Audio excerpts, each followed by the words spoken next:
Hello, today we'll be discussing cortisol, its structure, and also its function.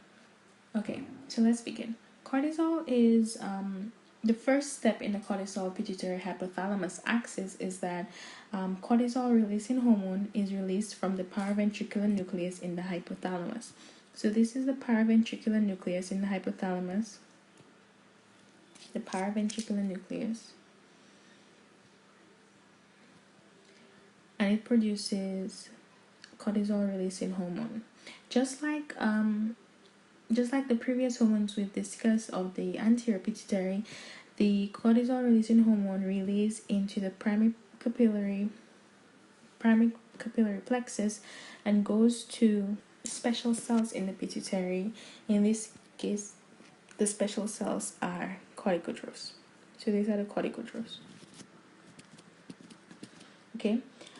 When corticotropic releasing hormone reaches the primary plexus, it then relates to the corticotrophs in the base of the anterior pituitary. And here, the corticotropic releasing hormone binds to receptors on the corticotrophic cells, where the second messenger is CAMP or CCAMP, just like growth hormone. Okay, so when the second messenger CCAMP is released, it causes the corticotrophs to release the granules of the structure promelanocortical.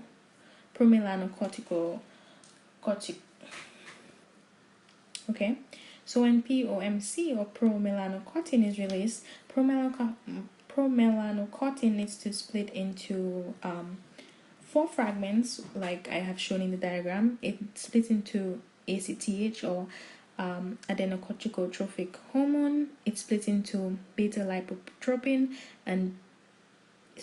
lipotropin and beta endorphin, and it also splits into MSH or melanocyte stimulating hormone. So it splits into 4 things: ACTH, gamma lipoprotein and beta endorphin, and also MSH. So we'll take this fragment as MSH. We can just forget about what's down here. Okay, so we know that ACTH or adenocorticotrophic hormone, this one right here, goes to the adrenal gland. So it goes to the adrenal gland, and in the zona fasciculata, it causes desmolase to change cholesterol into cortisol. This is why we see the structure of cortisol, which is a steroid backbone.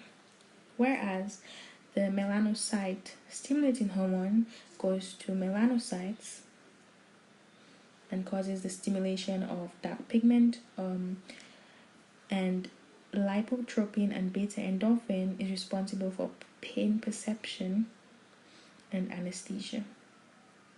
Okay, so these are the 4 components that promelanocortin is split into after receiving the information from corticotropic releasing hormone. So what causes the release of cortisol? Okay, so cortisol is stimulated by stress and also time of the day, where it peaks during the day. So cortisol is increased during the day and it's very low in the late evening. So it's high in the morning and very low in the evening. Okay, so here are some pathologies associated with cortisol. We have Addison's disease and we also have Cushing's disease. But before we can understand the pathology, we need to understand the function of cortisol. So cortisol is responsible for stimulating gluconeogenesis, lipolysis.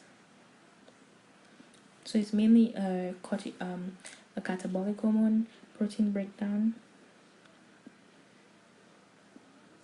removal of calcium from the bone. It has weak mineralocorticoid activity, just like aldosterone. It's anti-inflammatory and prevents wound healing. It also promotes the action of glucagon and catecholamines. Okay, so if we were to go back to Addison's disease and Cushing's disease, we can look at these diseases in depth in another video, but here I just wanted to discuss the physiology and regulation of cortisol. That is what stimulates it and what inhibits it. And also, just like every other hormone, negative feedback, cortisol is inhibited by itself.